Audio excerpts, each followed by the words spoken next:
وعد رئيس الحكومة عزيز أخنوش خلال جلسة المساءلة الشهرية بمجلس النواب الاثنين بتحقيق إجراءين هامين يهدفان إلى تسهيل مهمة الراغبين في الاستثمار.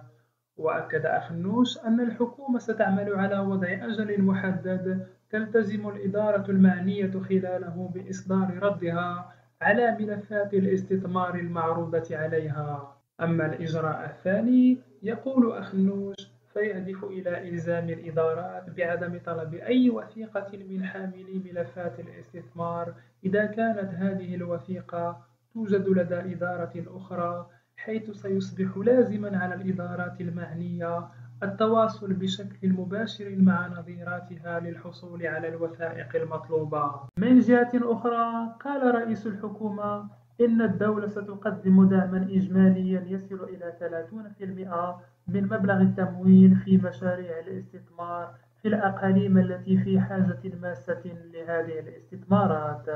وقال أخنوش إن المستثمر بمجرد أن يحدد إقليم زاغورا كمثال للاستثمار سيحصل على 15% من مبلغ التمويل كإعانة من الدولة لتحفيز المستثمرين.